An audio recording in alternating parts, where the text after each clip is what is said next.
Are they free? Absolutely. I'm gonna try. David's here too. Oh, yes. It's seldom because it's almost a better stage. Yeah.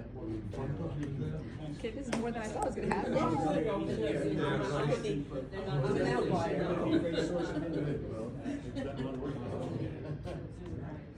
Thanks for coming. Hi, Andy. Hello. Hello. How are you today? Hi, just make sure you sign in, please. The more the merrier. Oh, yeah, I think we see that. I was thinking of you because they just ordered myself on Monday, Sicilian football. Who made it? You know, they don't remember, but I read the samples It's, and I and looked it's at a Castellanza. No, somebody, or something. Yeah, no, it's much better. Well, she had a last, married last name apparently, I think GASS, Well, but the second name was Italian. Is it got a yellow cover? You know, there's a lot of, there's, we There's a were- lot of them, I'm looking at specific. Don't forget to recipes sign in. This woman, I don't know if she's a woman. I know her Yeah. daughter runs. Okay, I'm gonna get started. So I'd like to say welcome to everybody that's here. It's such a beautiful day outside, so I really appreciate that you're coming inside to hear this presentation. My name is Lisa Motto. I am the Incorporated Village of Port Jefferson's grant administrator. I've been a part of this project for about 6-7 months now. It is 5 years in the making. It was came to fruition from a grant process where the village received funding to create a climate resiliency plan with a focus on flooding. And we had contracted with Campani and Schwarting Architects, who are here tonight. And this is a presentation overview of the plan and several of the projects that we're going to be highlighting in the plan that involve the focus on flooding in the Incorporated Village of Port Jefferson. We had a committee that was established in here, I'm going to say 5 years ago, that has met. They're called the PAC, and there's a lot of input that went into this, with many different people that have professional aspects in this field that have incorporated their expertise in here along with Campani and Schwarting. They've incorporated previous studies that were done in 2013 and 2010 within this plan, and they're going to share that information with you. Welcome to the mayor. The mayor has also been a part of this entire procedure, so thank you. Mayor Shepro is here. And I'm going to, this is a kind of lengthy presentation because there's a lot to discuss, and we value your input.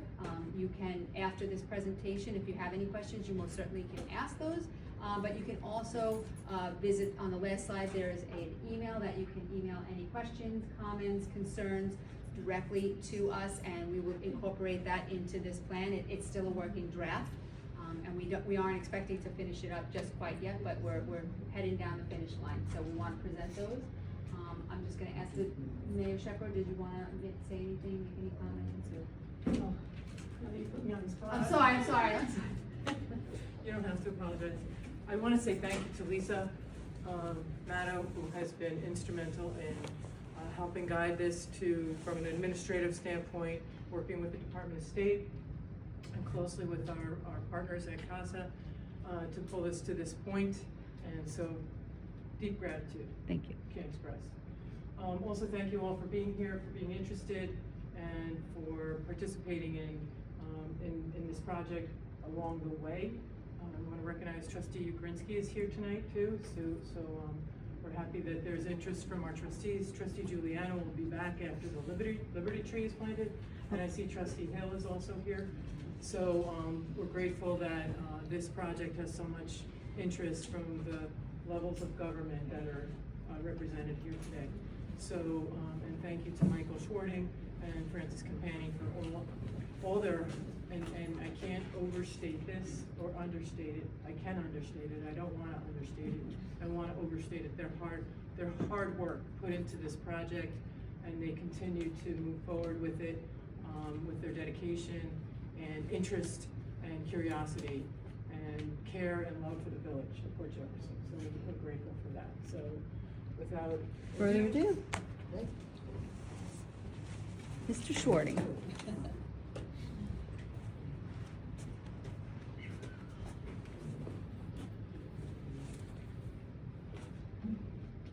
Good evening and welcome to this wonderful event, the trees, yesterday Earth Day, and we're dealing with some of these issues that we'll present to you tonight. We want to thank Mayor Shepro for being very involved with us in the work in this project. Lisa Mata, who's come in and been very important to us to link what we've been working on with what the village's interests.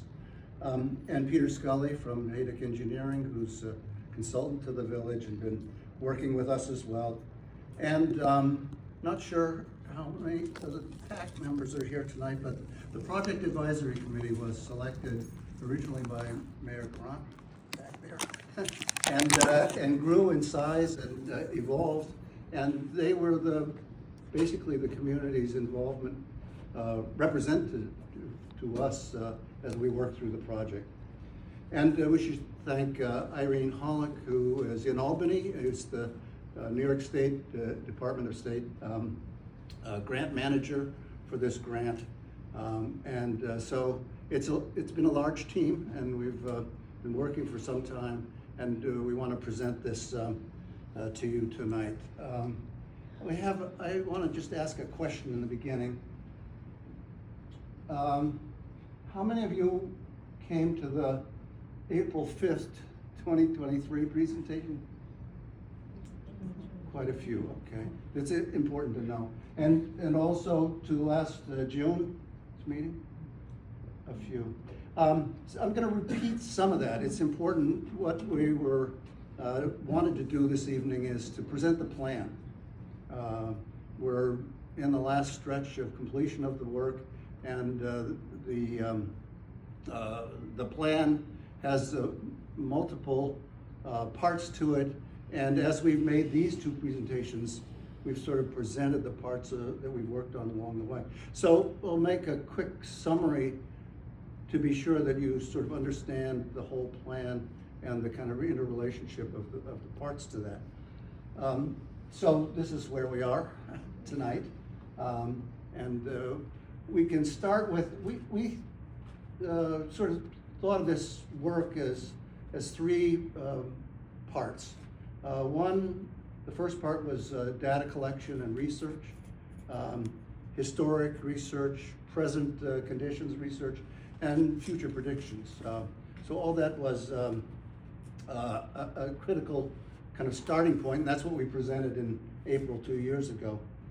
The next phase was project selection, and we, in June last year, presented 5 projects that were selected by the PAC and the village to pursue in terms of actual projects of the project, in a sense, the things that could be achieved to resolve the project. Okay, so we have the problem, which everyone knows quite well.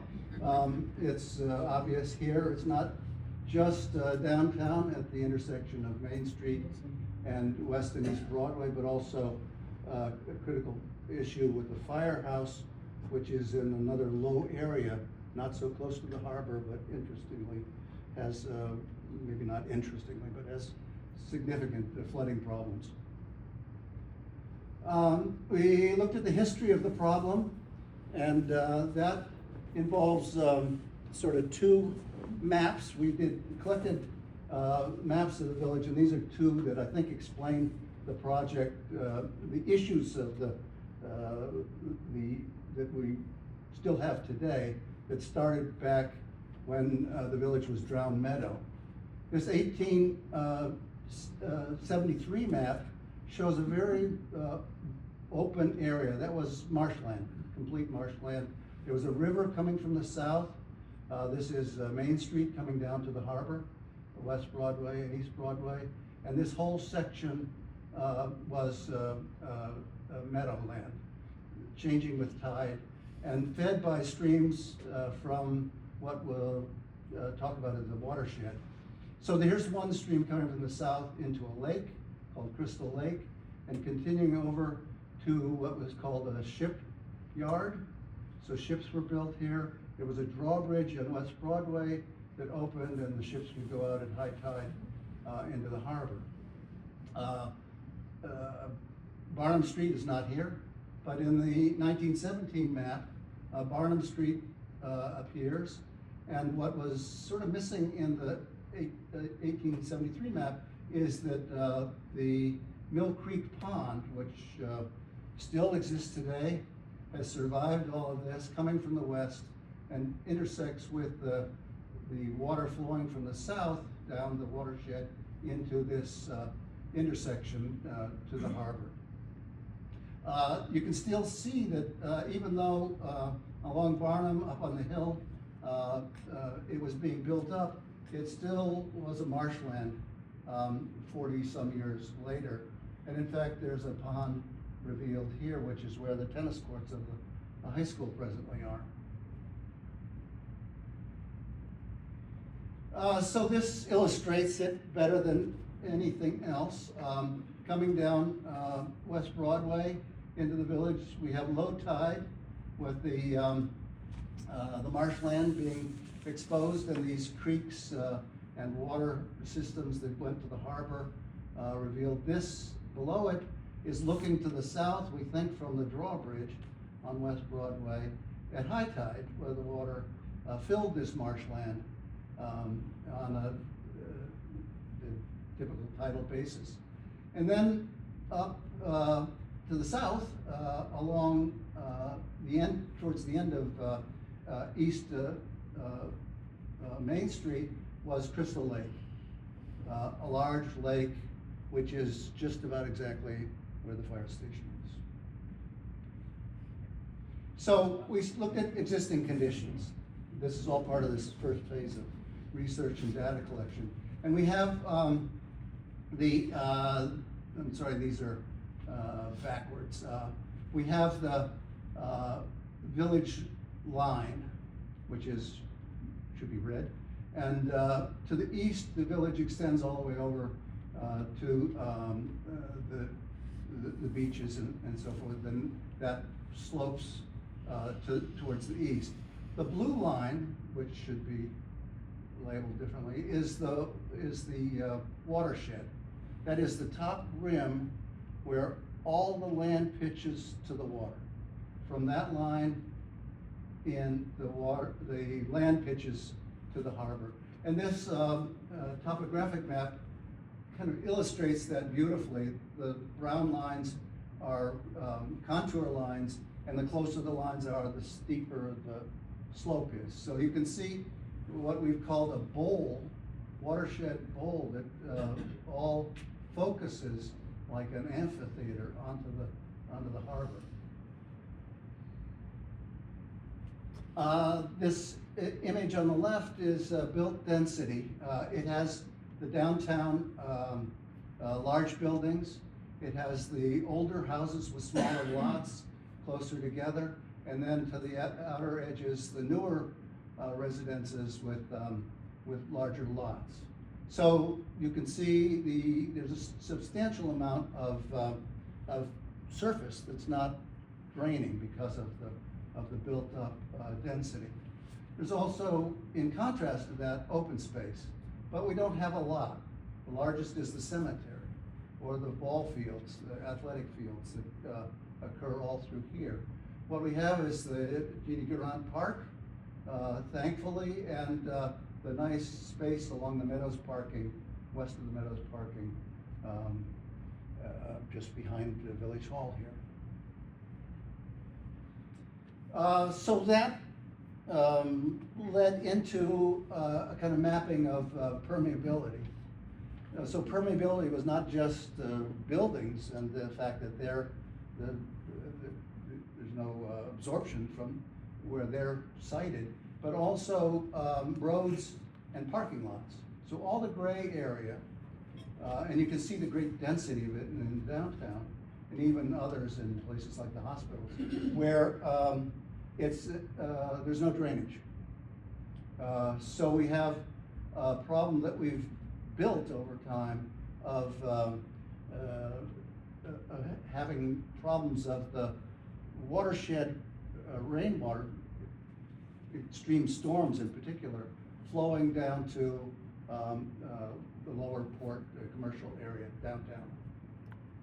We also, from our watershed investigations, realized, and I think all of you have too, that there are a whole series of what we've labeled steep streets, mostly on the east side of Main Street. This is Main Street coming down to the harbor.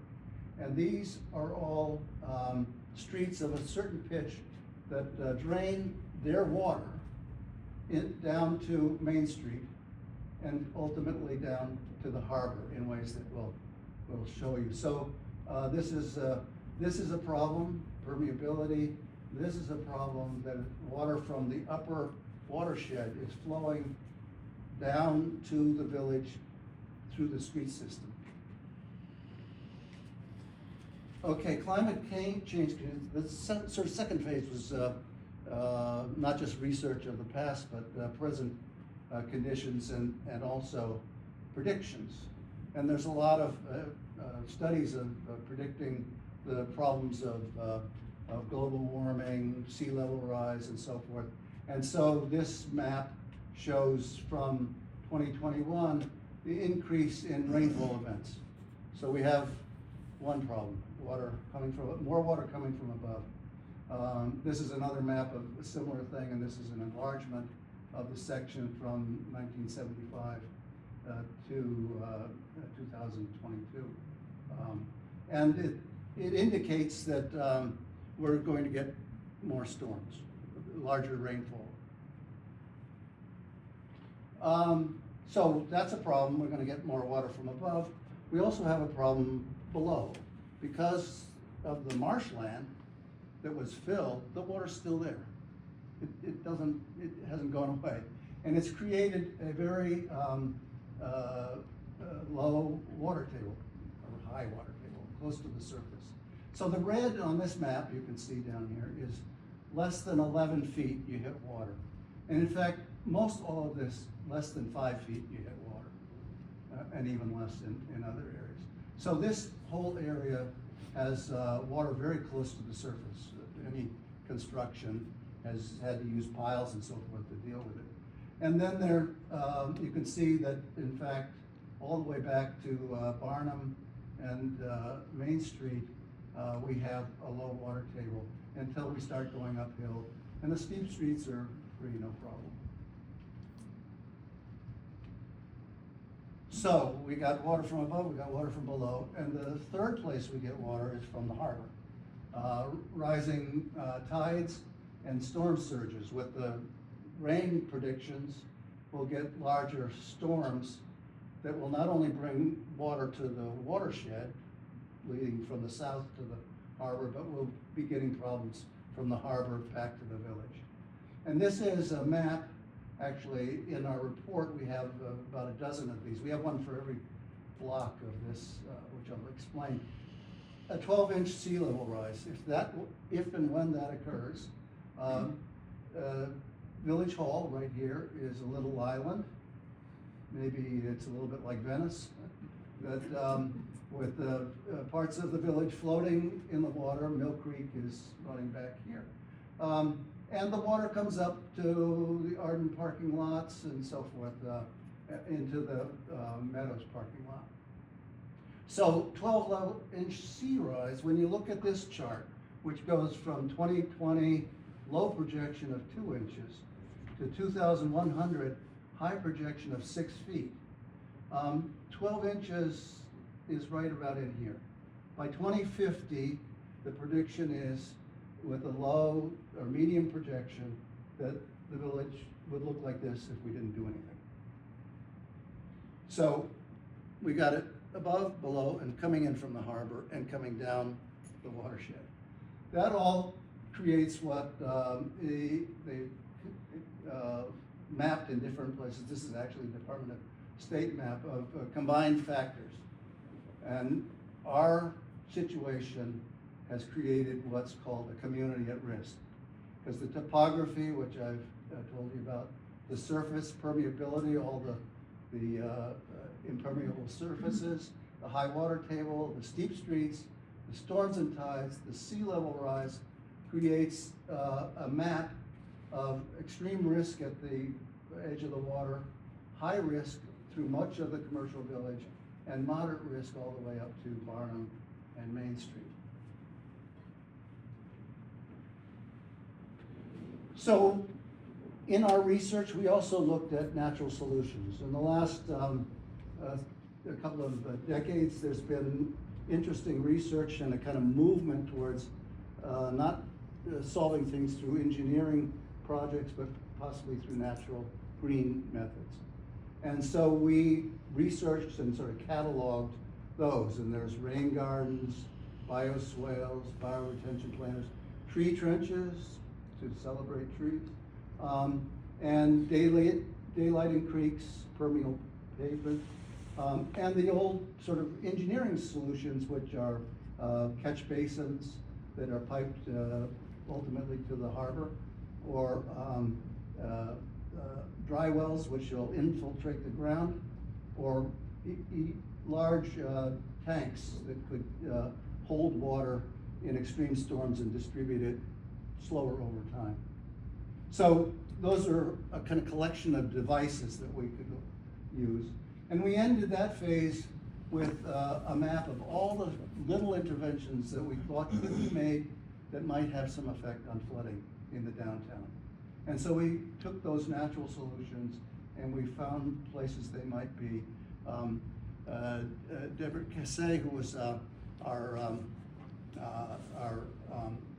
liaison at the time, showed us an article in New Haven where they resolved all their flooding issues by natural means, small interventions in a lot of places. In the grant, we were asked to look at prior solutions that might be developed further or resolved in some way, and we looked at the 2013 proposed Harborfront Plan. That's a plan we made in 2013 to look at replacing the parking in Brookhaven parking lot with a passive green recreation space. Not so much at that time looking at sustainability, but trying to connect the village to the harbor. So that was sort of suggested maybe that needed to be relooked at in terms of how could it work for us in some way. But at this point, we had, I think the village greatest comment was, why should the parking get the best view of the harbor, which that shows. And the other one, a little earlier, the Old Mill Creek Watershed Management Plan of 2010. That was a plan that also a grant to the village that looked at Old Mill Creek that was in that 1917 plan coming from the west, which is Brook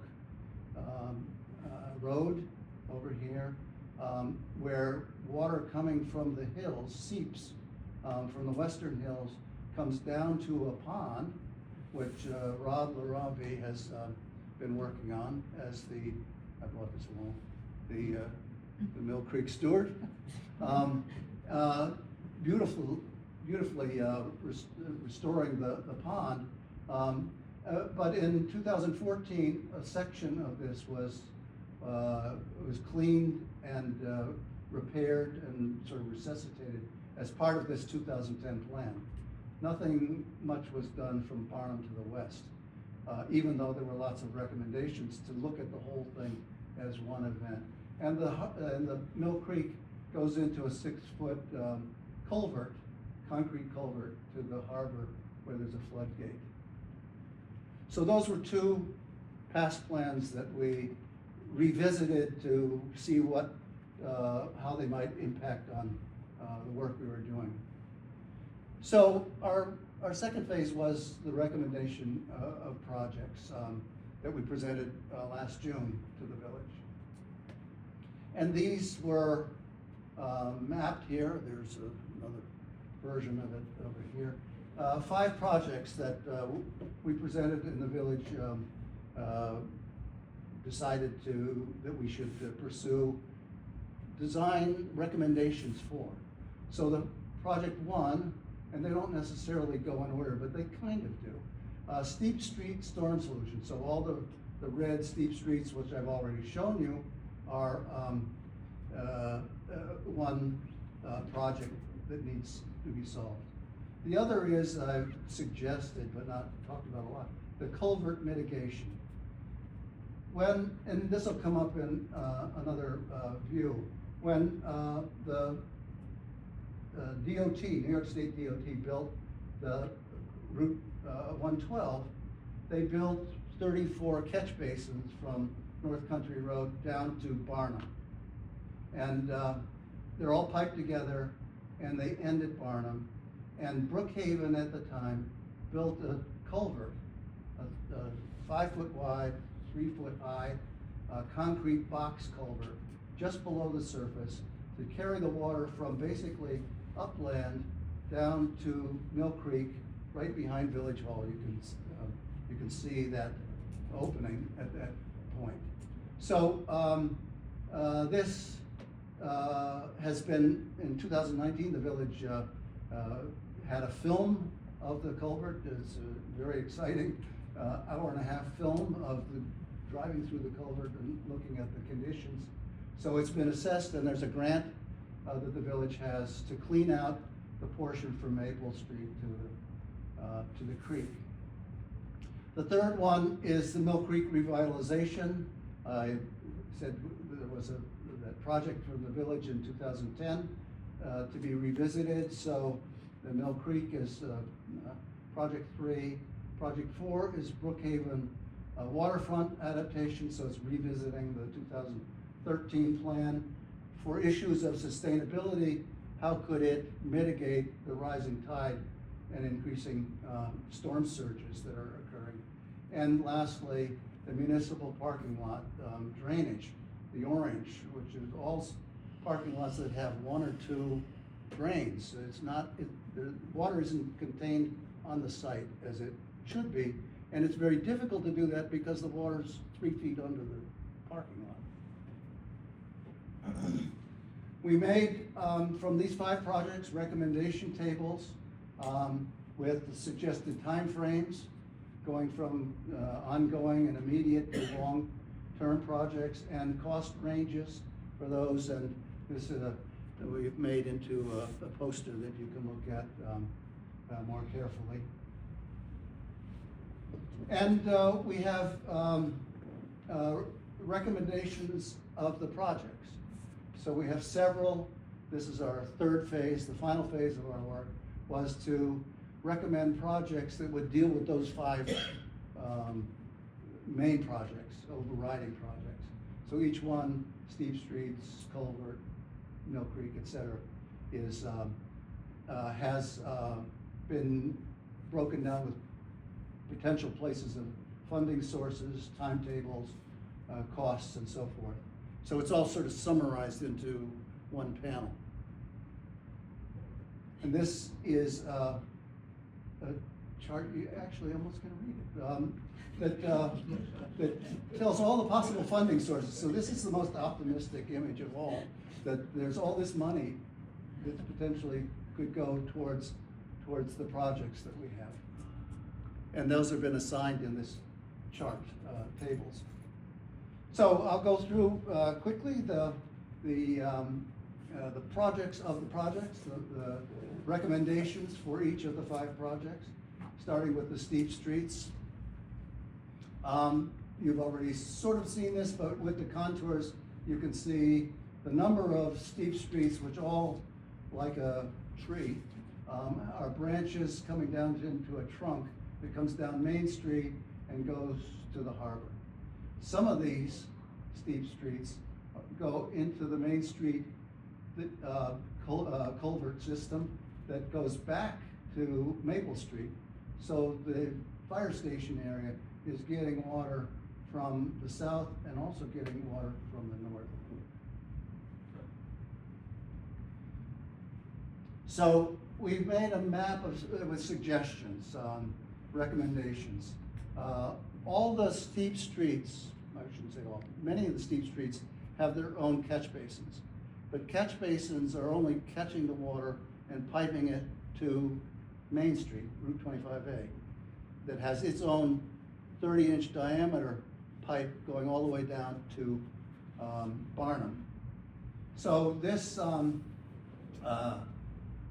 mapping is showing a kind of water system that could collect water as it goes from the steep streets to Main Street and ultimately to the culvert. So our recommendation is on the steep streets, which are mostly residential streets with two-way traffic and parking on one side, to take a parking space or two. Our engineers have said one parking space will resolve the flooding for a 50-year flood, and two would do for a 100-year flood. So it wouldn't take much to catch the water on the steep streets in something like a rain garden the size of a car, basically, with what we call the deflection bump to push the water from the center over. Or another possibility is a continuous drainage trench with permeable system to collect water and get it infiltrate to the ground. We don't always have sidewalks, we don't always have parking, so there needs to be the possibility of other kinds of solutions. But this is one that can actually happen in almost all of the steep street conditions.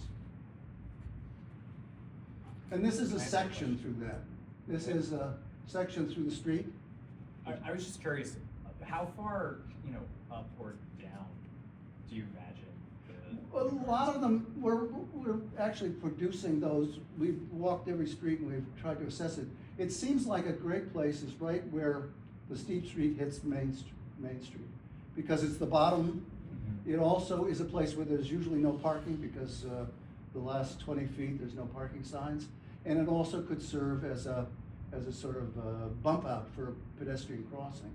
So that seems like an ideal place wherever that can happen.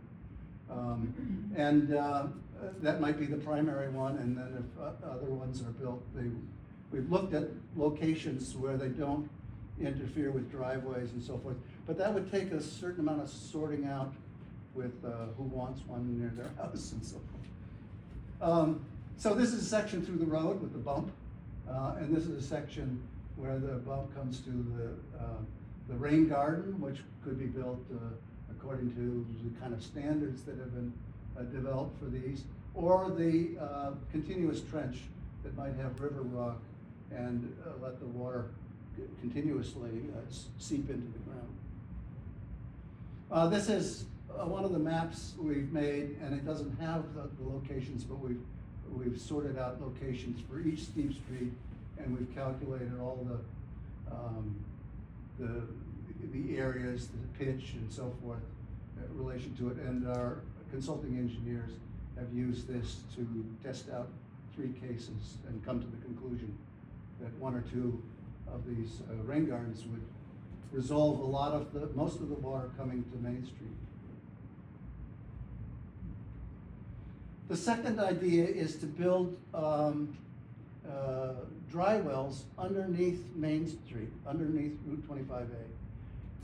As I mentioned, there are 34 catch basins that New York State DOT has from North Country Road down to Barnum. And those are clustered around each of the steep streets, by and large. There's pairs beside each steep street and across the street from those. So our secondary suggestion that might be important, because Main Street itself has a lot of water flowing. It's like a river when it rains. And sometimes it gets, in extreme storms, overtaxed and the water comes up through the catch basins. And that's been observed by a number of you in the village. So the thought was to put catch basins under Main Street that could infiltrate into the ground and again, stop the water before it gets downtown. Because if we can do that, we've resolved a lot of the issues. And we have looked at the water table in these conditions, and we can put fairly deep in the next This is an image of the DOT catch basin. Each of these is piped to the other, going down to Barnum and the culvert. And this is our proposal for a standard dry well that would go under one side of Route 25A and allow the water to be captured and permeate into the ground above. So, second project, culvert mitigation. This is this underground culvert that I've mentioned. And with all the water coming down Main Street from North Country Road, the culvert begins right at the CVS store on Barnum, and it goes below ground all the way to the Village Hall at Mill Creek. Not straight like this, but the suggestion is to try to relieve that in some way. This again is another grant the village has. So what we're hoping is that we're kind of building some information that can be used to dig into this problem even deeper. But one of the things where we had looked at was to create rain gardens at the fire station and the Meadows culvert overflow, create a bioretention pond near Old Mill Creek here to relieve the culvert and clean the groundwater, develop a Meadows Park with signage and historic ground meadow marshes and Crystal Pond, as well as the new green flood mitigation system. So to make, not only solve the water problem, but also make a feature of this historical event that happened before we all got here, to fill it in, and what we're doing with it in future solutions. So this map is turned sideways. North is to the left and south is to the right. Between Barnum and Main Street, CBS is the beginning of a culvert. You can stand there and watch the water. It's quite noisy, all being collected, not only from Main Street, but also from the high school, where there once was a pond. And the culvert, we didn't have enough funds to do a survey of the culvert, but we traced it as best as possible, and we have shown the location of the culvert. We've measured the depths of the culvert, and interestingly, we overlay this with a map of the 1917 conditions of Drowned Meadow. So the pond, Crystal Lake, behind the fire station, the topography, when you walk back there, you can see the pond. And there's no doubt that this culvert was put in the early 1930s to replace this. So it's taking a large charge. It's taking all the water from the upper part of the village and this bowl-shaped watershed and carrying it down to Mill Creek.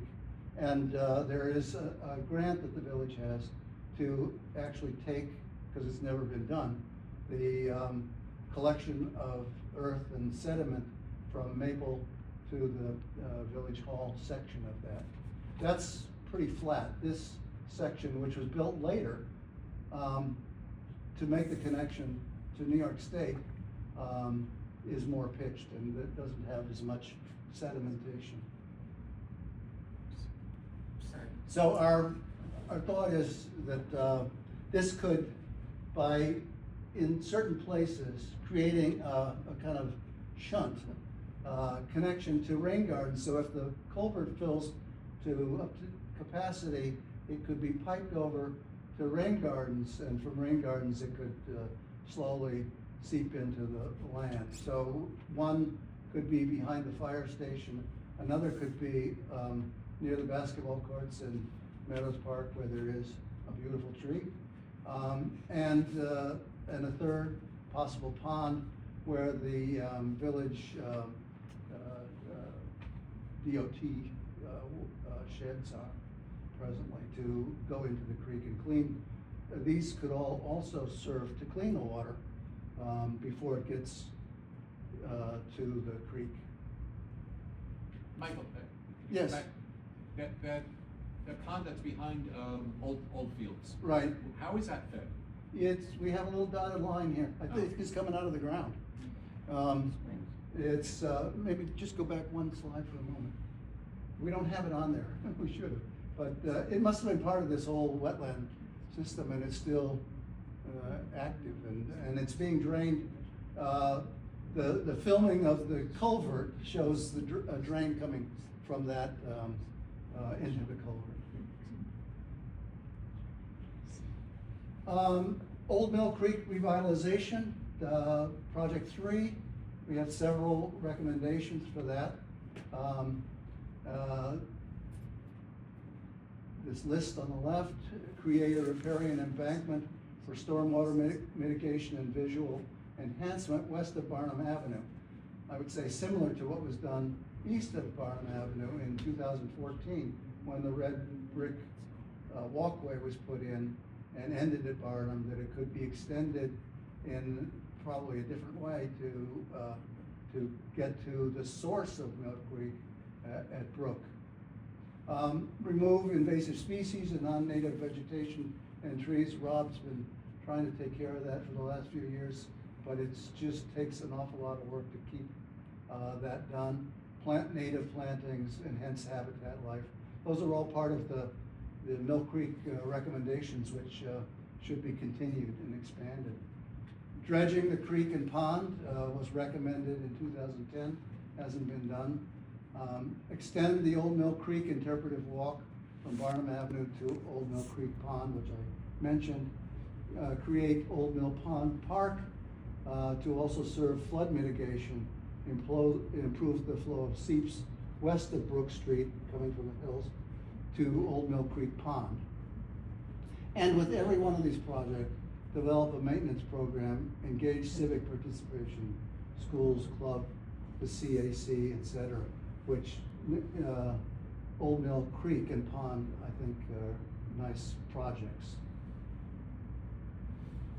So it was built from basically Chandler Square, or cleaned up the creek, the riparian embankments, and some attempt to replant, and it already needs cleaning again.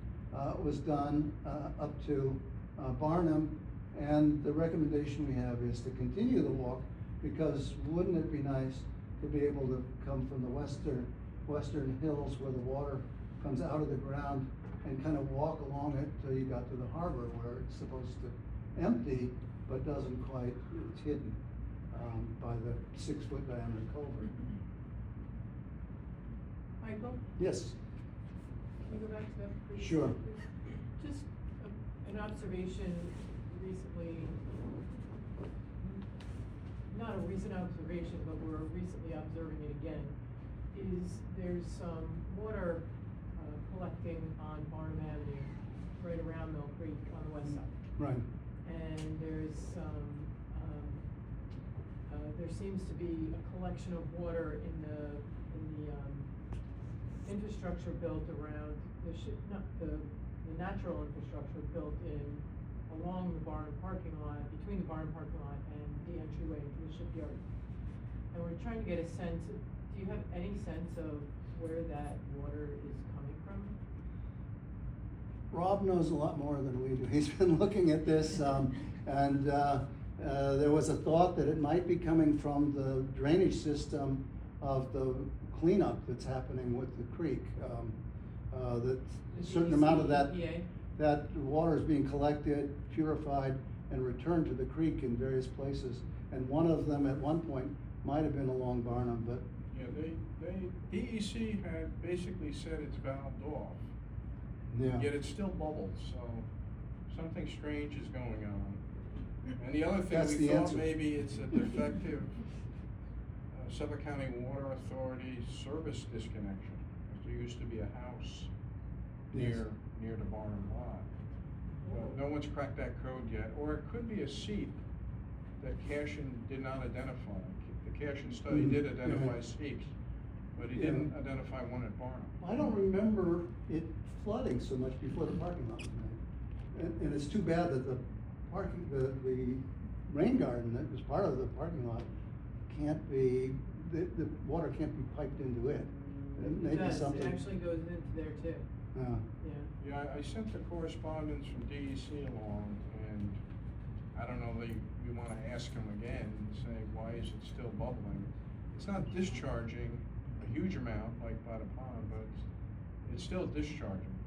And it flows into an outfall into the creek by the bridge. Right by Barnum. Barnum, Bridge. I don't know, Mr. We'll get to the bottom. So we see again, a kind of way to take, stormwater mitigation, and try to resolve it and also make it something that is an amenity to the village. That by seeing this and understanding it, or one thing, but also making it into a green, passive walkway that could go, as I say, from the harbor up to Old Mill Pond and around Old Mill Pond to create a kind of feature which could also absorb the water because the seeps are also kind of out of control coming onto Brook Road. And that's a view of the area that was, the village obtained, presently a parking lot that could become a large rain garden kind of park setting to look at kind of dialogue between Old Mill Pond and this kind of natural green technology. And at the other end, to the Mill Creek Plan of 2010 recommended daylighting the culvert, but very difficult because it's going through a parking lot. With the next project linking to it, the thought would be to make a feature and a connection all the way from Brook Road as a walkway to the harbor. And the fourth project is the Brookhaven waterfront adaptation. This has a number of possible small projects related to it, although it's a big project and a complicated project because the village doesn't own the land.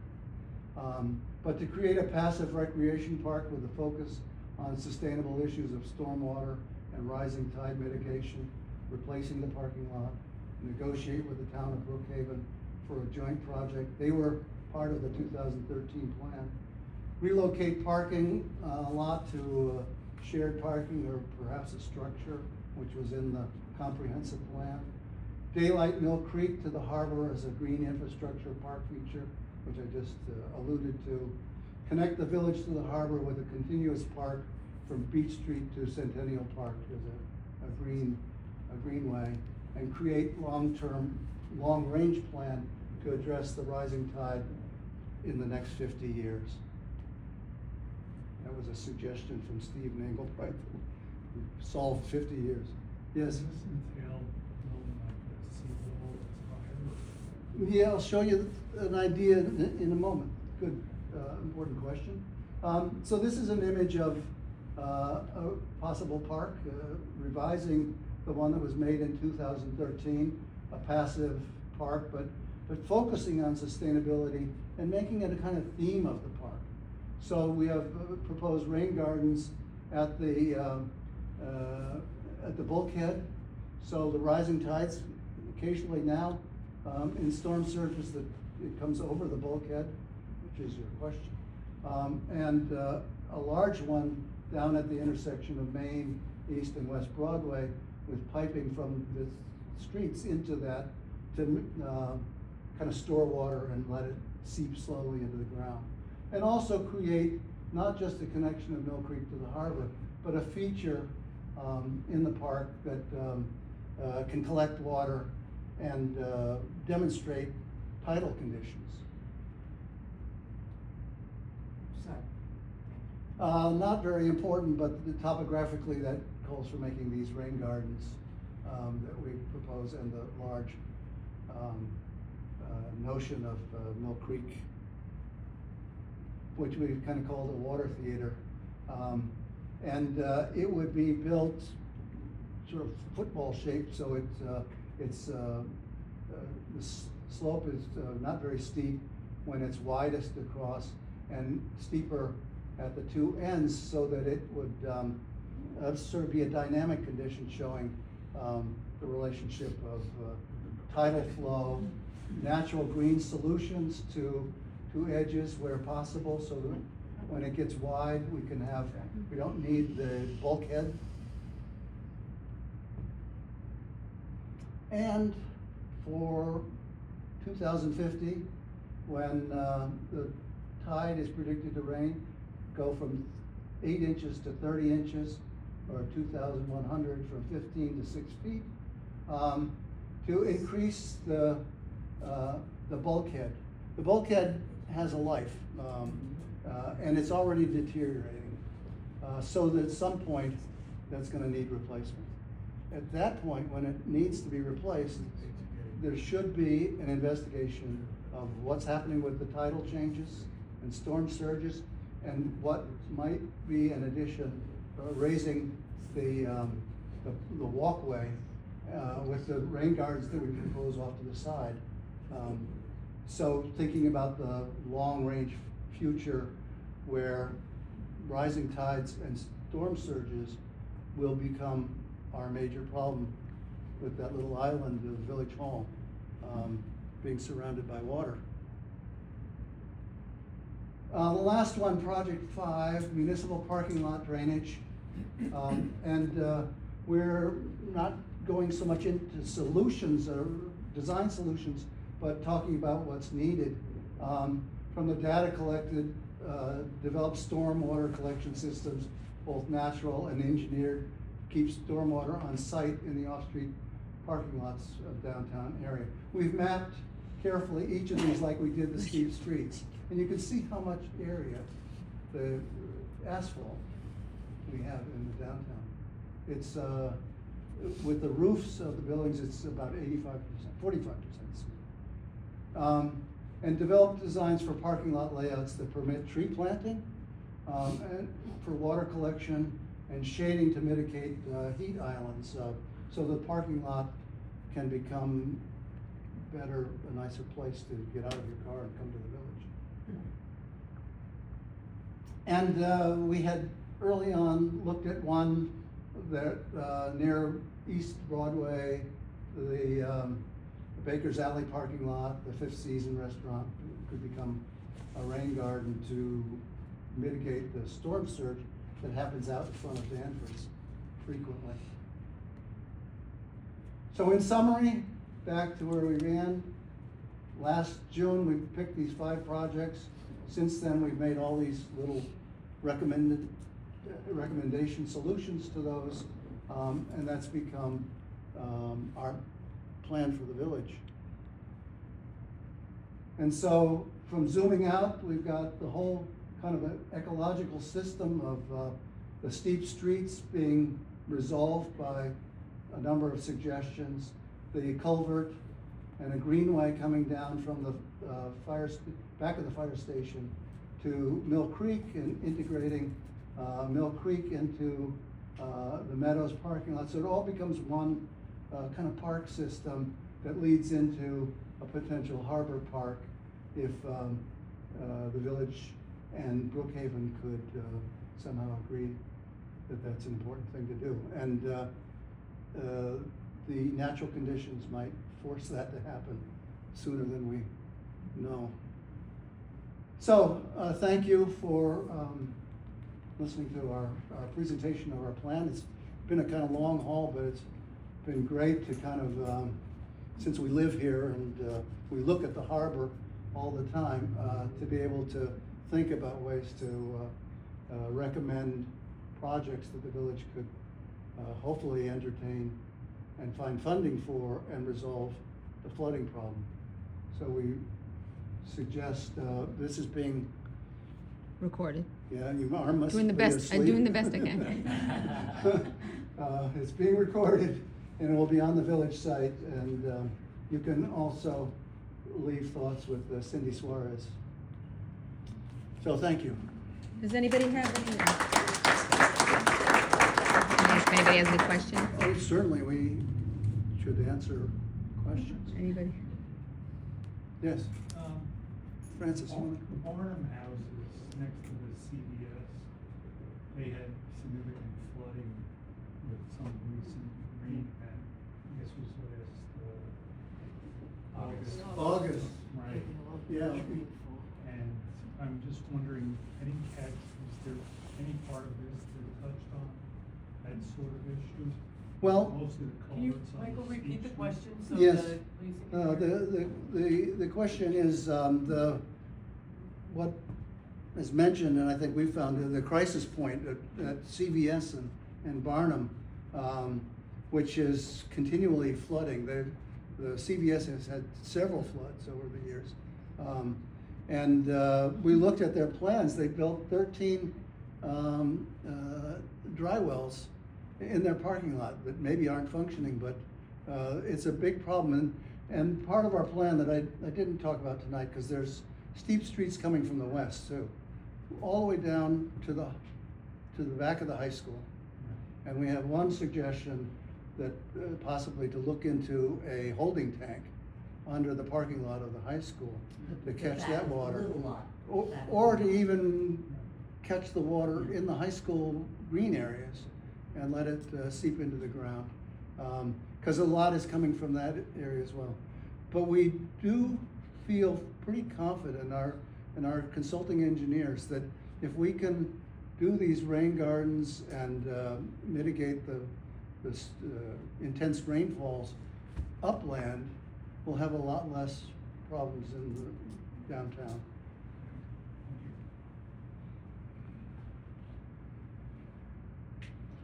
Yes.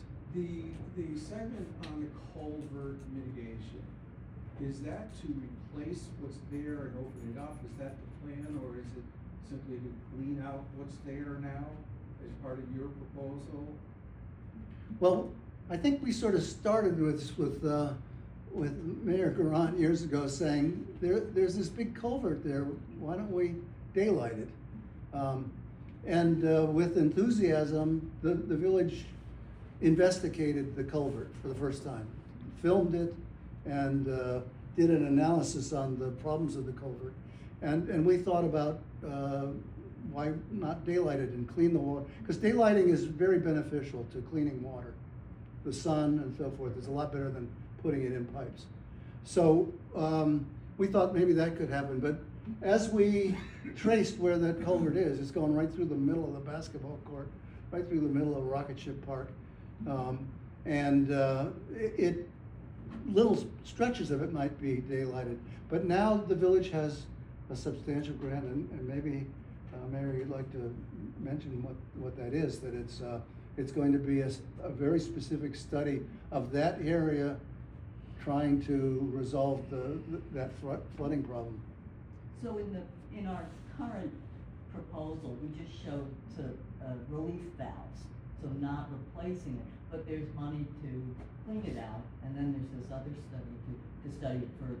Okay, so the follow-up question to that is, without doing the dredging of Mill Creek itself, to clean out the culvert doesn't seem to me to make a lot of sense. That you really have to kind of make sure that the outlet to that culvert has clear access down below, because right now you can see it's half submerged. Right.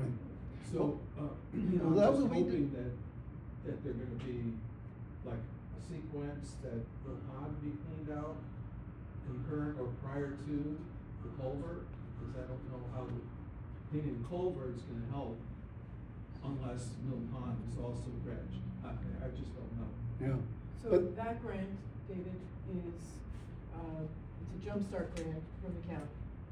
And, the two projects you're talking about come together under that grant. Okay. So there's a culvert clean out and but it's east of Barnum, Mill Creek east of Barnum is the jumpstart project. Does that make Does that sense? include this, that behind the building? East Yeah. of Barnum, East. yes. So the west side is Caroline Avenue and, between Barnum and Brooklyn. Okay. That's not included in the jumpstart project. So then when you clean the culverts, we'll have also cleaned out the creek. Yeah, yes.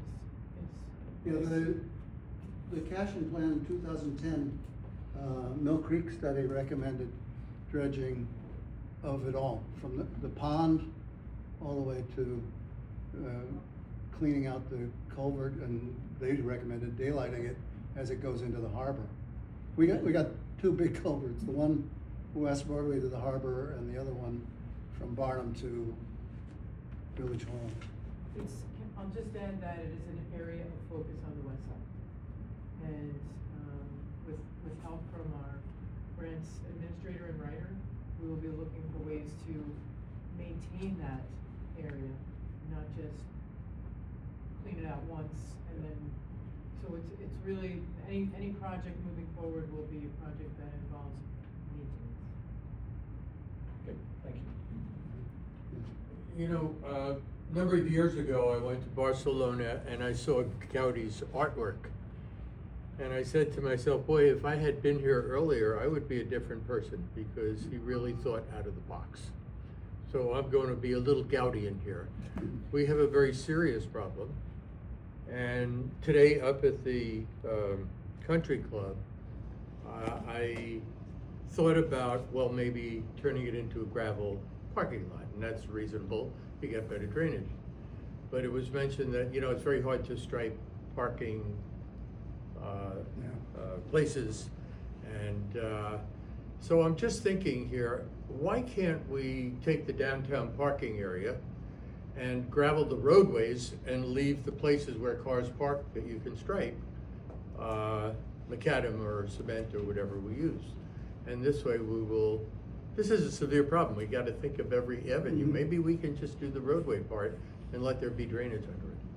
Just a thought. No, that's an interesting idea, because you described the problem of you can't stripe gravel.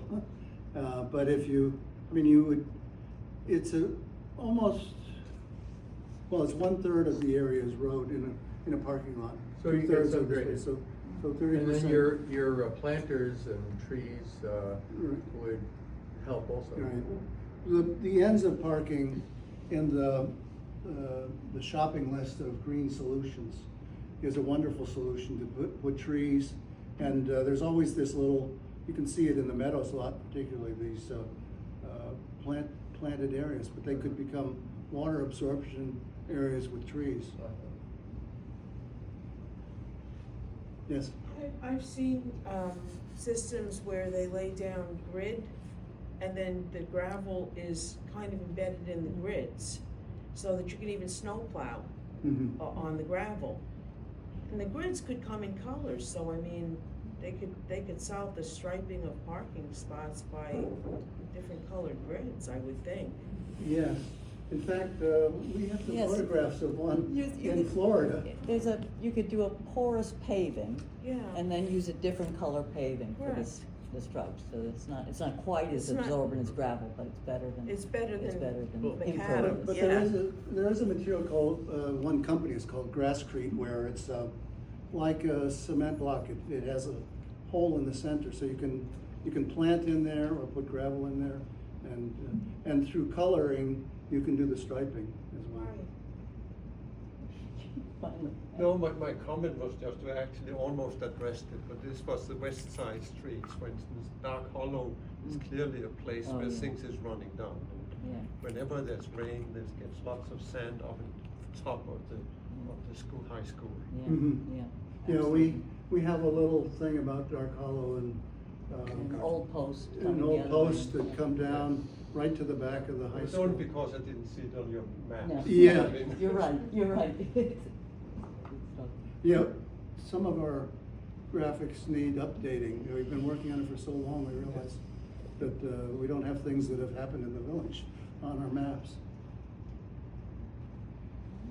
Other questions? I have one. Can you put the presentation online, because I'd like to download Yeah. it. It already It will is. be at the village. And, yeah, please, and if you know friends who couldn't be here tonight and would like to see it, they should go to the village website. Absolutely. The slides are currently there, and then we'll be adding this video. Okay.